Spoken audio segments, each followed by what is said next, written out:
رب اشرح لي صدري ويسر لي امري واحلل عقدة من لساني يفقهوا قولي. اللهم ربنا الهمنا رشدنا واعذنا من شرور انفسنا. اللهم ارحمنا بالقرآن العظيم. اللهم اجعله لنا اماما ونورا وهدى ورحمة. اللهم ذكرنا منه ما نسينا وعلمنا منه ما جهلنا وارزقنا تلاوته آناء الليل وآناء النهار واجعله لنا حجة يا رب العالمين آمین. الرحمن الرحیم انا اعطیناک الکوثر فصل لربک وانحر ان شانئک هو الابتر۔ اے نبی، ہم نے آپ کو خیر کثیر عطا کیا۔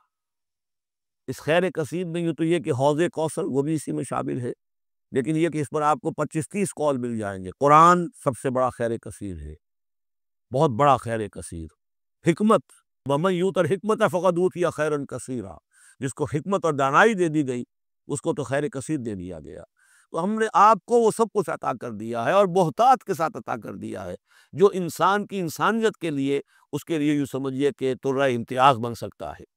فصل لربک وانحر، پس اپنے رب کے لیے نماز پڑھا کیجئے اور نحر کیجئے، اونٹ قربان کیا کیجئے۔ یہ گویا کہ عید الاضحیٰ کا نقشہ آ گیا۔ فصل لربک، پہلے ہم نماز پڑھتے ہیں دوگانا عید الاضحیٰ، اور پھر جا کر ہم قربانی کرتے ہیں۔ وانحر ان شانئک هو الابتر، یقیناً آپ کا دشمن ہی ہے کہ جو دم کٹا ہو جائے گا۔ اس کا پس منظر یہ ہے کہ جب حضور کے ایک صاحبزادے بچپنی میں فوت ہو گئے تو کچھ جو کفار تھے مکے کے، انہوں نے بڑی خوشیاں منائی کہ ایک ہی بیٹا تھا، باقی تو ان کی بیٹیاں ہیں۔ آپ کو معلوم ہے کہ 4 بیٹیاں تھیں حضور کی صلی اللہ علیہ وسلم، لیکن یہ کہ بیٹا جو تھا وہ ایک ہی تھا، وہ اللہ نے اٹھا لیا، تو بڑے خوشیاں منائی گئی کہ یہ تو اب دم کٹا جیسے ہوتا ہے، جس کا کوئی پیچھے نام نہ رہ جائے۔ بیٹیوں سے تو نام چلتا نہیں، نام تو چلتا ہے بیٹوں سے، تو اب ان کا تو کوئی تذکرہ ہی نہیں رہے گا۔ کوئی بات نہیں، جب تک یہ ہیں آگے کوئی نام لینے والا نہیں۔ تو فرمایا کہ نہیں، ان کو تو کروڑوں بیٹے اللہ عطا کرے گا، کروڑوں اربوں بیٹے عطا کرے گا۔ ہاں اے نبی، آپ کا دشمن ضرور ہے کہ جس کا نام لیوا کوئی نہیں۔